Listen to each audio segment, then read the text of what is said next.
Hello दोस्तों, इस video में हम लोग बात करने वाले हैं 5 कंपनियों के बारे में, जिसमें हाल ही में पिछले हफ्ते न्यूज़ देखने को मिली है। तो आगे आने वाले वीक में इसमें एक मोमेंटम डाउन साइड या अप साइड देखने को मिल सकता है। तो आगे इस स्टॉक के न्यूज़ के साथ साथ हम लोग देखेंगे बेस्ट एंट्री एसएल और टारगेट भी उस स्टॉक का, कि लॉन्ग टर्म में या शॉर्ट टर्म में उसका टारगेट क्या हो सकता है। तो आगे चलते हैं और बात करते हैं। आगे चलने से पहले अगर आपने इस चैनल को सब्सक्राइब नहीं किया तो प्लीज़ सब्सक्राइब कर दें और इस वीडियो को लाइक करना ना भूलें। तो आज चलते हैं, हम लोग पहले स्टॉक की बात करते हैं। पहले स्टॉक का नाम है यस बैंक। यस बैंक को इनकम टैक्स डिपार्टमेंट द्वारा एक टैक्स नोटिस मिली है। तो अगर हम इसमें देख सकते हैं आगे आने वाले दिनों में इसमें गिरावट देखने को मिल सकता है। तो उस गिरावट में हम अपना एंट्री देख सकते हैं कि कहाँ पे हम लोग इसमें एक एंट्री मिल सकता है। तो आइए चलिए देखते हैं। तो ये यस बैंक का चार्ट है और आप देख रहे होंगे कि ये इसका एक 32 रुपये का स्ट्रॉन्ग रेजिस्टेंस है और इस स्ट्रॉन्ग रेजिस्टेंस है इसका। और एंट्री देखें तो आप देखेंगे यहाँ पे इसने एक बार रेजिस्टेंस लिया, 2 बार रेजिस्टेंस लिया, तीसरी बार रेजिस्टेंस लिया, फिर इसने उसको ब्रेकआउट दिया और फिर उसको उसी पॉइंट को रिटेस्ट कर रहा है। तो ये एक चेंज ऑफ पोलैरिटी का एक सिद्धांत है कि जो पॉइंट रेजिस्टेंस का काम करता है आगे चल के वही सपोर्ट बन जाता है। तो अगर हम एंट्री की बात करें, इस लेवल की बात करें, तो ये 21 टू 22.50 का रेंज है। तो अगर आपको ये स्टॉक 23 रुपये से लेके 22.5 रुपये की रेंज में मिल जाए तो ये इसका अच्छा एंट्री पॉइंट बन सकता है। और आप इसमें एसएल 15 रुपये लेके चल सकते हैं। और जो इसके टारगेट निकल के आ रहे हैं, तो पहला टारगेट तो आपका यही 32 रुपये आप रख सकते हैं। लेकिन अगर आप लॉन्ग टर्म होल्ड करना चाहते हैं तो इसका पहला जो टारगेट निकल के आ रहा है वो 32 रुपये के बाद, जब 32 रुपये इसने अगर क्रॉस कर दिया तो इसका एक टारगेट 48 रुपये निकल के आ रहा है और दूसरा टारगेट 70 से 75 रुपये के बीच में निकल के आ रहा है। तो ये दोनों इसके टारगेट नोट कर लीजिए और एसएल का ध्यान जरूर रखें। अगर 15 रुपये के नीचे अगर कोई भी डेली कैंडल क्लोज करती है तो आप इसमें स्टॉक में से निकल जाना आपके लिए बहुत ही अच्छा रहेगा, न कि होल्ड करना। तो ये आपके 48 और 70 टू 75 रुपये इसका एक टारगेट हो सकता है। बेस्ट एंट्री पॉइंट इसका 21 रुपये टू 22.50 के रेंज में अगर मिल जाए तो एक अच्छा है कि इसका एंट्री पॉइंट हो सकता है। और दूसरा इसका एंट्री पॉइंट ये हो सकता है कि अगर ये 32 रुपये के यहाँ अगर इस रेंज में ना आए और यहीं से जो इसका 23 रुपये 20 पैसे पे खड़ी है और यहीं से घूम के अगर ये स्टॉक इसने अगर डेली कैंडल 32 रुपये के ऊपर क्लोज कर देती है तो ये यहाँ पे भी आप उस कैंडल के लो को एंट्री एसएल मार के इसमें एक एंट्री बना सकते हैं। पहला टारगेट वही 48 रुपये और दूसरा 70 रुपये से 75 रुपये। तो ये यहाँ पे आप चाहे तो 70 से 75 रुपये के बीच में एक अच्छा प्रॉफिट जोन हो सकता है। लेकिन पूरी क्वांटिटी बुक ना करें क्योंकि स्टॉक में अभी पोटेंशियल है बहुत ऊपर जाने की। तो अगर हम इस स्टॉक को रिलेटेड मेरा यही व्यू था। आगे चलते हैं मुथूट फाइनेंस।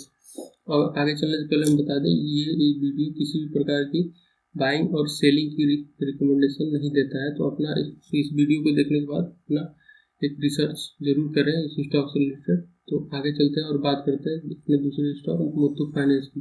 तो मुथूट फाइनेंस से रिलेटेड ये न्यूज़ है कि ये अपनी subsidiary company Belstar micro finance में का 0.36% एक्वायर कर लिया है, जिसकी टोटल कॉस्ट 10 करोड़ के करीब है। और इसमें जो शेयर ट्रेड हुए हैं वो है 2 लाख इक्विटी शेयर है। तो ये इससे रिलेटेड न्यूज़ है। और इसकी जो टोटल शेयर होल्डिंग बढ़ के 63.86% हो गई है।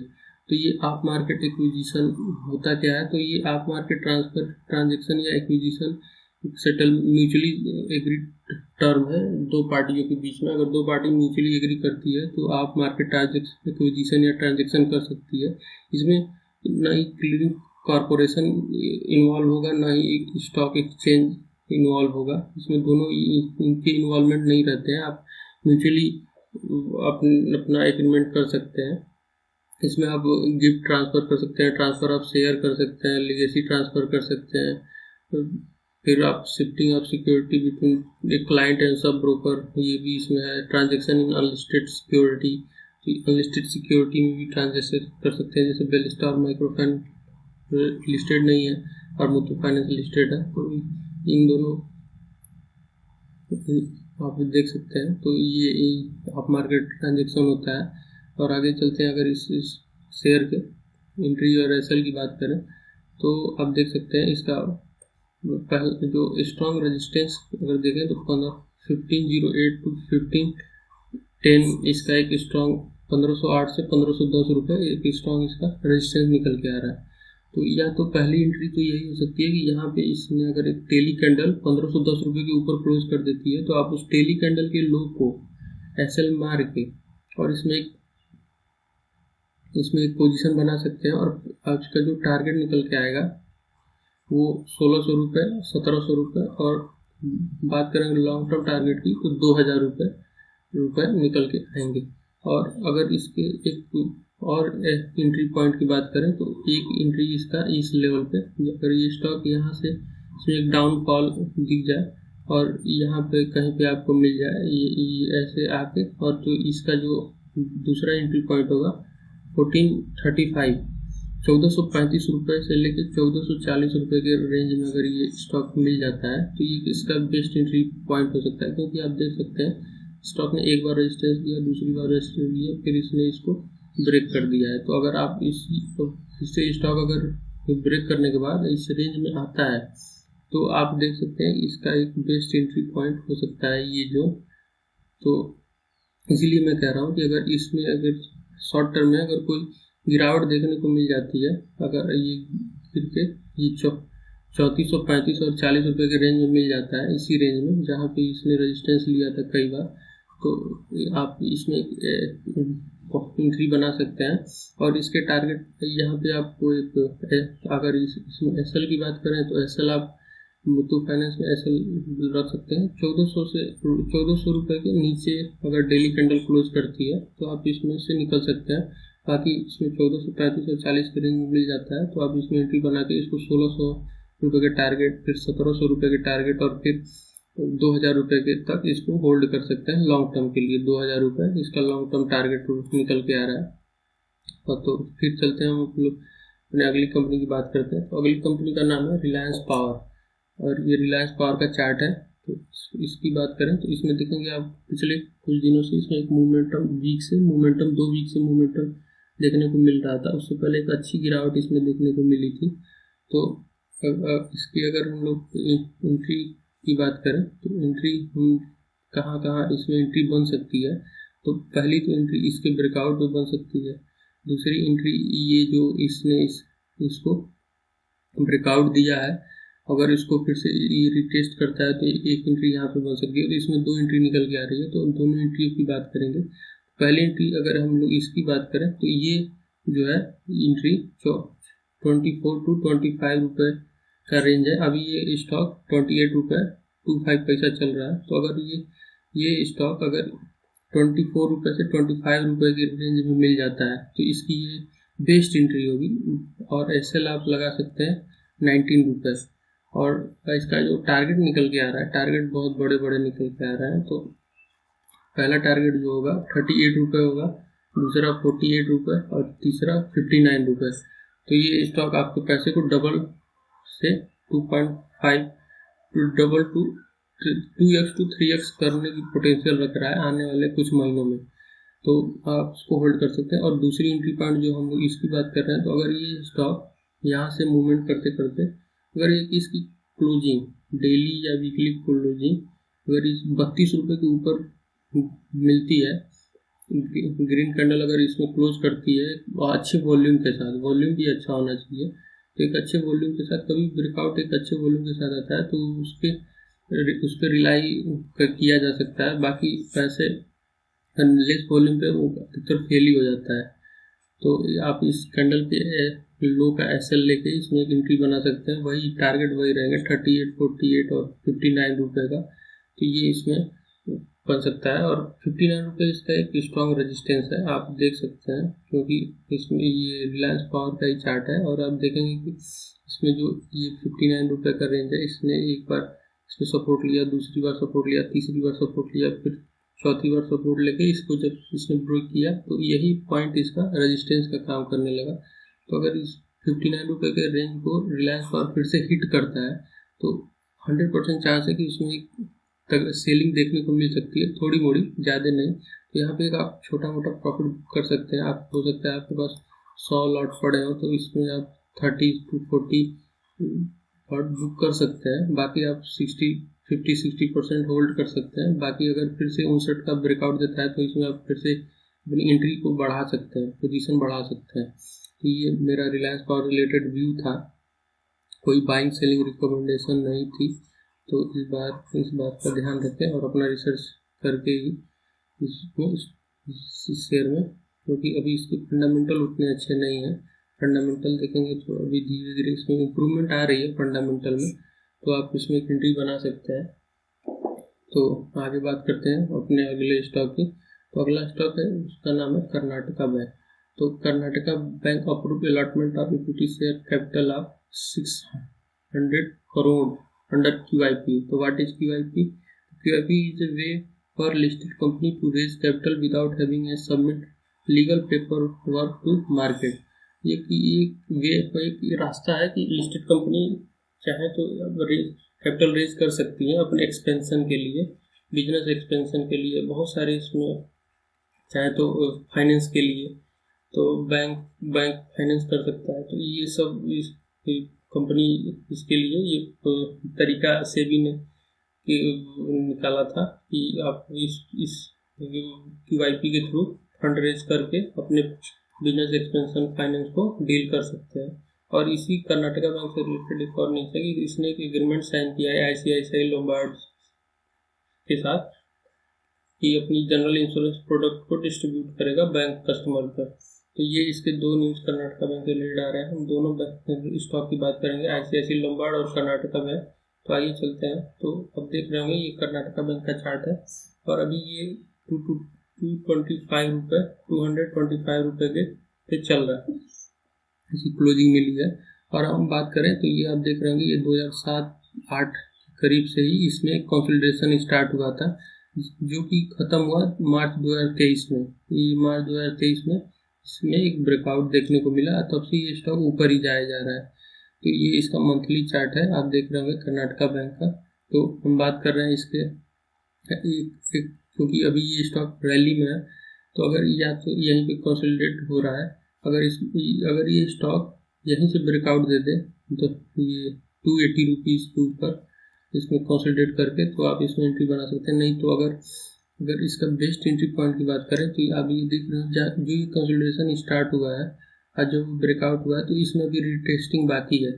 तो अगर बात करें, अगर इसके रिटेस्टिंग करने स्टॉक आ जाता है, अगर इसकी 220 रुपये को ब्रेक करके, ये जो एक आप देख रहे होंगे इसमें वीकली चार्ट पे देखेंगे तो एक इसमें ईएम पैटर्न आपको दिखेगा। तो अगर इस ब्रेकडाउन मिलता है तो आप इस रेंज का वेट कर सकते हैं। ये शेयर अगर 165 रुपये से लेके 175 रुपये के रेंज में मिल जाता है तो ये इसका बेस्ट एंट्री पॉइंट होगा।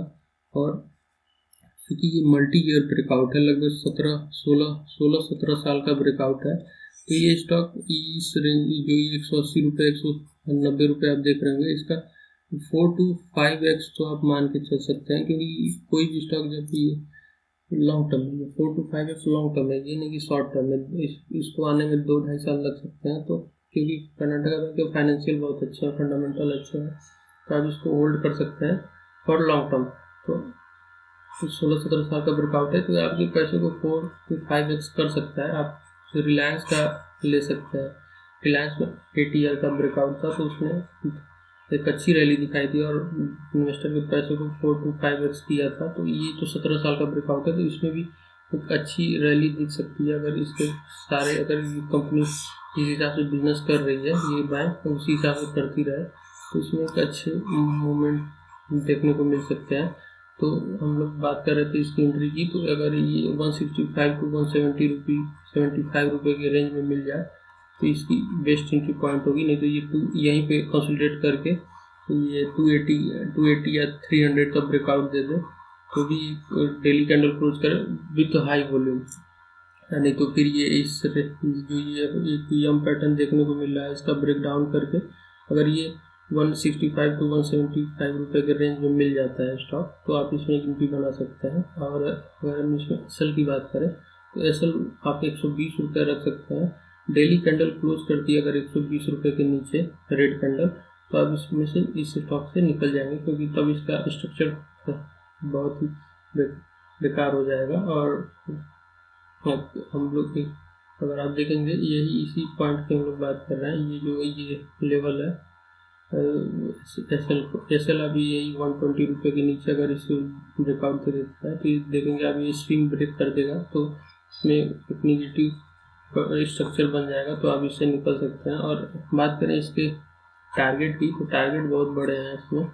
पहला तो टारगेट अब अगर यहाँ पे एंट्री मिलती है तो 250 रुपीज़ आपका पहला टारगेट होगा। दूसरा इसका टारगेट जो निकल के आ रहा है वो है 350 रुपये, और तीसरा टारगेट जो है वो 420 रुपीज़ निकल के आ रहा है। ये टारगेट 250 टू 280 रुपये आप इसको रख सकते हैं ये टारगेट को।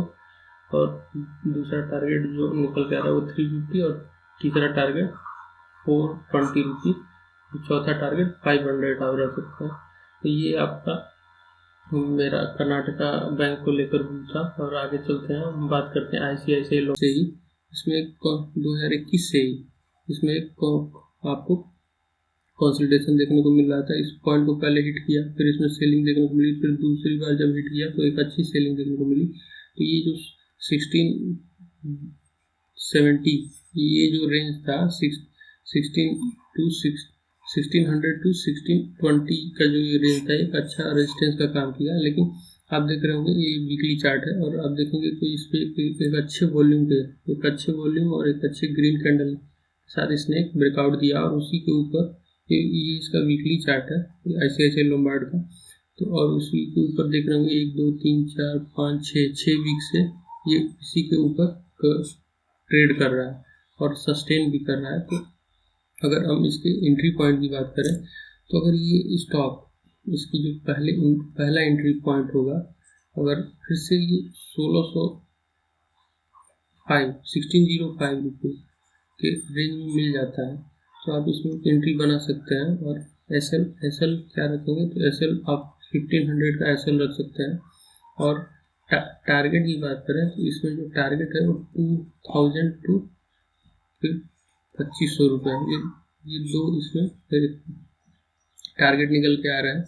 और इसकी दूसरी एंट्री की बात करें तो अगर ये स्टॉक अगर इस लेवल को ब्रेक कर देता है 1736 रुपये के ऊपर, अगर इसने डेली कैंडल क्लोज कर देता है, तो तब भी आप इसमें एंट्री बना सकते हैं, टारगेट वही रहेगा।